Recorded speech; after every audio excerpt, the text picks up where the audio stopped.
Hola a todos, ¿qué tal? En esta ocasión vamos a ver antibióticos. Esto se lo dedico especialmente a quienes están viendo el tema por primera vez y muchachos, esto no es muy difícil.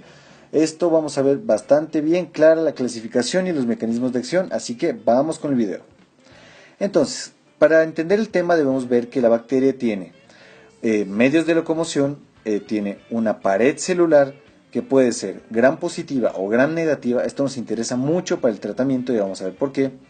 Tiene una membrana, tiene el material genético en un solo cromosoma y tiene los ribosomas que cogen este material genético para la síntesis de proteínas y que la bacteria pueda sobrevivir. Entonces, entendiendo eso, podemos ver que a la bacteria le podemos atacar por 5 lugares principales. Primero podemos bloquear la síntesis de ácido fólico, ese es un mecanismo. Otro mecanismo es bloquear la síntesis de proteínas, si no hace proteínas se muere, mediante bloquear el ribosoma en la unidad 50S o bloquearle en el 30S. O sea, hay fármacos que bloquean acá y otros que bloquean acá. Otra cosa que puedes hacer es bloquear la síntesis del ADN. Si haces eso, no hay material genético, no hay proteínas, misma historia. Igual, puedes bloquear ARN, ese es otro mecanismo, y misma historia. Otro mecanismo que puedes hacer es bloquear la síntesis de la pared celular. Cuando logras eso, la bacteria ya no podrá replicarse y detienes a su reproducción. Aquí tenemos un cuadro chéverísimo que les clasifica a todos los antibióticos. Este cuadro guárdenselo en la cabeza, que es súper importante, que les divido por mecanismo de acción. Entonces, los que inhiben a la síntesis de pared celular se clasifican en dos familias grandes, beta-lactámicos y glucopéptidos, de los cuales solo está la vancomicina, así que por ese lado tranquilos. En cambio, los beta-lactámicos son un grupo gigante. Son todas las familias, penicilinas, cefalosporinas, carbapenémicos y monobactámicos, que comparten como característica que tienen en el fármaco, en su estructura química, el anillo beta-lactámico. Por eso se llaman así, beta-lactámicos. Ahora, los de la síntesis de proteínas los podemos clasificar entre los que inhiben al 30S, como aminoglucósidos y tetraciclinas, o los que le inhiben al 50S, macrólidos, lincosamidas, cetólidos y cloranfenicol. Los que inhiben a la síntesis del ADN, podemos decir, los que le inhiben a la síntesis son las quinolonas. Los que producen daño del ADN es el metronidazol. Y finalmente tienes a los que inhiben a la síntesis del ácido fólico, que es el trimetoprim más sulfametoxazol, o sea, el sulfatrimetoprym, conocido también como cotrimoxazol, que no debe confundirse con clotrimazol, que es antimicótico. Yo sé, eso que dije ahorita pareció un trabalenguas, pero toca aprenderse, muchachos, no hay de otra. Y finalmente tenemos los que atacan a las micobacterias, que son rifampicina, que ataca al ARN, y las isoniazida, piracinamida y etambutol, que atacan a la pared. Estos son los que se usan para el tratamiento de tuberculosis, y eso los vemos en un video aparte en mi canal. Los invito a revisar eso cuando les toque ese tema. Entonces comencemos con penicilinas. Las penicilinas actúan sobre el PBP, las proteínas ligadoras de penicilina, las penicillin binding proteins. Al hacer esto, se bloquea la síntesis de la pared celular y así es que se muere la bacteria. Las penicilinas fueron los primeros antibióticos en descubrirse y comenzaron siendo las penicilinas naturales, como la G o la bencilpenicilina, que es la típica que tú inyectas en sífilis o en infecciones del tracto respiratorio alto en los niños, que son la G y la bencilpenicilina. Esas son las. Entonces comencemos con las penicilinas. Las penicilinas son los primeros antibióticos que se descubrieron. ¿Y cómo actúan? Actúan sobre las proteínas ligadoras de penicilina, o sea, las penicillin binding proteins. Al hacer esto, bloquean la síntesis de la pared celular mediante un mecanismo un poquito complicado que no vale la pena que ahondemos mucho. De hecho, los otros betalactámicos actúan de la misma forma, se unen acá y así es que le matan la bacteria. Hay 4 familias de penicilinas. Primero estuvieron las penicilinas naturales, como la penicilina G o la bencilpenicilina, que es la típica que tú inyectas en el paciente con sífilis o en infecciones del tracto respiratorio alto en los niños. Estas son las primeras que se usaron. Sin embargo, las bacterias desarrollaron enzimas para protegerse de estas. Estas enzimas se llaman las penicilinasas. Entonces nosotros, que somos más pilas, dijimos no, vamos a hacer penicilinas resistentes a penicilinasas, que son la meticilina, la oxacilina, la cloxacilina y la dicloxacilina. Estos 3 igualitos el nombre, ¿no? O sea, fácil de acordarse. Pero después de esto se generaron penicilinas de amplio espectro. Es decir que, por cierto, las penicilinas tienen acción principalmente contra cocos gram positivos, pero a medida que va subiendo la familia aumenta el espectro a bacilos gram positivos y un poquito a los bacilos gram negativos, asociándoles con aminoglucósidos. Las penicilinas de amplio espectro se dividen en aminopenicilinas, carboxipenicilinas y ureidopenicilinas. Las que más se usan son las amino, o sea, la ampicilina y la amoxicilina, y la piperacilina, que es la más fuerte de las penicilinas de amplio espectro. Después de esto, se crearon las penicilinas con inhibidor de beta-lactamasas, es decir, el inhibidor de beta-lactamasas es un fármaco que damos junto con la penicilina de amplio espectro que va a bloquearle el sistema de defensa de la bacteria para que llegue a la penicilina y toma, ¿sí? 3 ejemplos clásicos son la amoxicilina con ácido clavulánico, la ampicilina con el sulbactam y el más fuerte de todos, la piperacilina más tazobactam, que este es el que se utiliza en esas neumonías por pseudomonas que son brutales.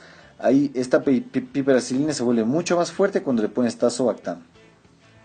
Ahora, para cefalosporinas, las penicilinas venían de un hongo que se llama Penicillium. Las cefalosporinas vienen de un hongo que se llama Cephalosporum, ¿sí? Actúan de la misma forma, tienen el mismo anillo beta-lactámico y se dividen en 4 generaciones. La primera generación, segunda, tercera y cuarta. Para mnemotecnia, para que se aprendan más fácil, todas comienzan con cef, ¿sí? Las de primera generación comienzan con A, cefalexina, cefasolina, cefadroxilo y cefalotina. Bien.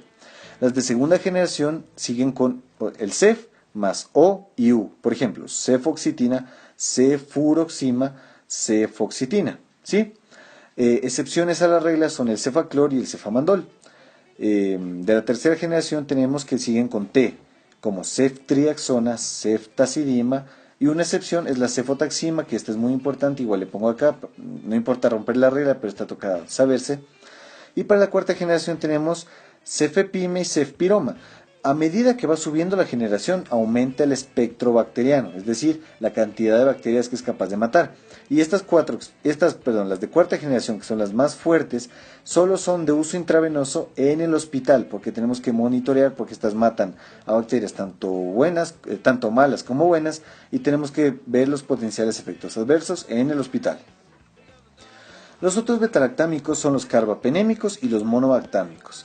Los carbapenémicos son los de más amplio espectro, pero no por esto vamos a utilizarles de inicio.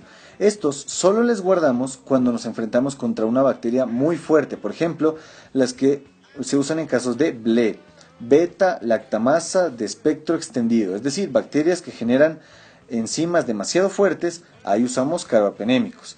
Una regla de mnemotecnia es que los carbapenémicos terminan con penem, como imipenem, meropenem, doripenem, ertapenem, en orden de fuerza. O sea, imipenem es el más fuerte, ertapenem es el menos fuerte.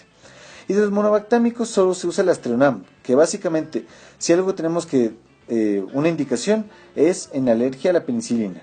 Algo que les va a servir bastante es saber que el efecto adverso más temible de los beta-lactámicos es la alergia, sobre todo a la penicilina, que se presenta de 1 a 4% de los pacientes, y que 0.15% de estos van a dar anafilaxia. Entonces tienes que tener mucho cuidado. Si es resistente a penicilina, es probable que también sea resistente a cefalosporinas y carbapenémicos. Es un 2%, pero igual, sigue existiendo la probabilidad. En esos casos das astreonam, porque el astreonam no genera alergias. Ahora vamos con los glucopéptidos, que principalmente tienes dos, la teicoplanina, que no importa, y la vancomicina. La vancomicina es súper importante porque ¿cómo actúa? Se une al extremo de alanina del pentapéptido de la pared y bloquea su síntesis. ¿Cuál es el uso principal de vancomicina? SARM. ¿Qué es SARM? Staphylococcus aureus resistente a meticilina. ¿Qué es la meticilina? Una penicilina resistente a penicilinasa, o sea, de la segunda familia. En caso de que encuentres una bacteria como estas, vancomicina le cae perfecto, además de que tiene otros usos. También algo importante que toca recordar de la vancomicina es que puede causar síndrome del hombre rojo, es decir, un paciente que se pone con exceso de histamina, se pone rojo por todo el cuerpo, pero esto lo puedes resolver con antihistamínicos. Bueno, continuando vamos a ver los inhibidores de la síntesis de proteínas. Entonces tienes que los inhibidores 30S se dividen en aminoglucósidos y tetraciclinas. Los aminoglucósidos se unen de manera irreversible al 30S y las tetraciclinas de manera reversible. Bien, los aminoglucósidos se utilizan para acabar con los gram negativos, ojo, pero estos fármacos necesitan, para ser activados, del proceso de oxigenación de la bacteria. Entonces, en bacterias que no se oxigenan, como los anaerobios, no te sirve de nada, es inútil en anaerobios, ¿sí? Estos aminoglucósidos se asocian a penicilinas de amplio espectro, como la ampicilina, por ejemplo, ampicilina con gentamicina, para potenciar el efecto contra los gram negativos. Tienes la gentamicina, que es la típica crema, tiene varias presentaciones, la amicacina, la tobramicina, que es la típica antibiótico que viene en los colirios para la conjuntivitis, tienes la streptomicina, y algo importantísimo que debes recordar de los aminoglucósidos es que causan nefrotoxicidad, es decir, dañan al riñón, no debes dar en pacientes con insuficiencia renal o nefropatía, y dan ototoxicidad, o sea, tampoco dar en pacientes con hipoacusia neurosensorial. Bien, tetraciclinas, ejemplos son tetraciclina, doxiciclina, minociclina, o sea, la clave es esto, ¿no? Ciclina, ¿sí? Hay que recordar que en pocos pacientes, pero dan fototoxicidad, es decir, pacientes que entran en el tratamiento, reciben un poco de sol y la piel se les pone rojísima, esa es la fototoxicidad, y toca advertirles a los pacientes sobre esto, que es muy escaso pero que puede ocurrir. Los inhibidores de los 50S son los macrólidos, cetólidos, lincosamidas y cloranfenicol. ¿Qué podemos decir de cada uno? Que los macrólidos son una familia grande, pero los principales exponentes son claritromicina, eritromicina y acitromicina. Se utiliza para matar Campylobacter, Legionella, Mycoplasma y otras bacterias que principalmente son gram negativas o que no se pintan. ¿De acuerdo? Bien. De los cetólidos no se utilizan mucho, la verdad. Tienes como principal exponente a la telitromicina para neumonía adquirida en la comunidad, pero la verdad es que no se utiliza tanto. Las lincosamidas solo hay un exponente que es la clindamicina. Este se usa muchísimo. Clindamicina para anaerobios. Ahora, les voy a dar un dato curioso, algo que les va a servir bastante, que es los 4 fármacos principales para acabar con anaerobios son la clindamicina, el imipenem, que era carbapenémico, el metronidazol y las penicilinas naturales. Esos son los 4. Eso de ley les van a preguntar en algún momento, así que ténganlo ahí anotado. Y finalmente el cloranfenicol. Este se utiliza bastante, o se utilizaba más que todo para fiebre tifoidea y para peste, para el Yersinia pestis. ¿Cuál es el problema del cloranfenicol? Que da aplasia medular, o sea, te va a bajar las 3 líneas sanguíneas, te va a dar anemia, leucopenia y trombocitopenia.